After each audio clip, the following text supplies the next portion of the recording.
C'est parce que les silencieux d'échappement ne répondaient pas aux exigences des équipementiers automobiles que le CETIM a engagé une action collective sur le sujet.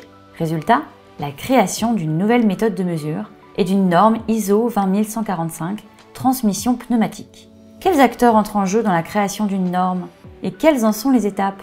Artema, le CETIM et l'UNM qui ont travaillé conjointement sur cette nouvelle norme nous en disent plus.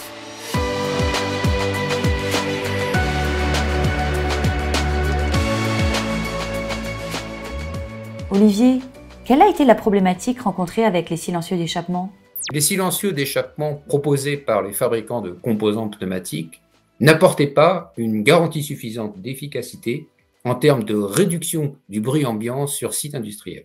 Il manquait donc un protocole commun à tous les silencieux d'échappement pour comparer leur aptitude à réduire les bruits générés. C'est la raison pour laquelle vous avez demandé au CETIM d'initier une action collective sur le sujet? Oui, pour créer un cadre commun d'évaluation des silencieux d'échappement, il fallait réaliser des tests et donc disposer de bancs d'essai.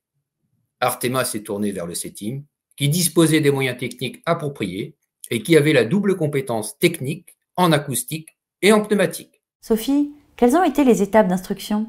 Les industriels et Artema ont commencé par exprimer leurs besoins. La commission professionnelle dédiée du CETIM a ensuite décidé d'engager une instruction menée par nos experts. Objectif, proposer un programme de travail collectif répondant aux attentes.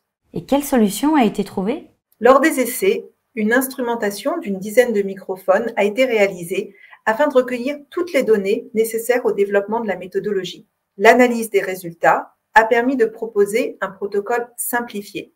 La caractérisation acoustique du silencieux est ainsi obtenue à partir de 3 points de mesure. Et ces résultats ont-ils été satisfaisants? La solution trouvée est pertinente. Réaliser des mesures acoustiques sur des bancs d'essai déjà utilisés pour caractériser en débit les composants pneumatiques. Ainsi, les fabricants n'ont pas eu à réinvestir dans de nouveaux bancs d'essai.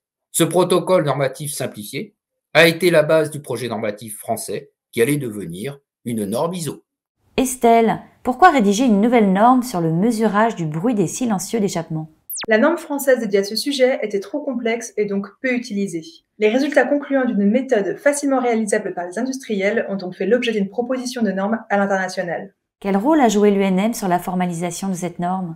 Au niveau national, nous avons travaillé avec les parties prenantes, notamment les industriels d'Artema et le CETIM, pour fournir une réponse commune, claire et forte à l'international. Quel est l'intérêt pour un industriel d'utiliser cette nouvelle norme? Cette nouvelle norme permet aux industriels de réaliser leurs essais acoustiques à moindre coût sur leurs bancs d'essai et dans leurs locaux.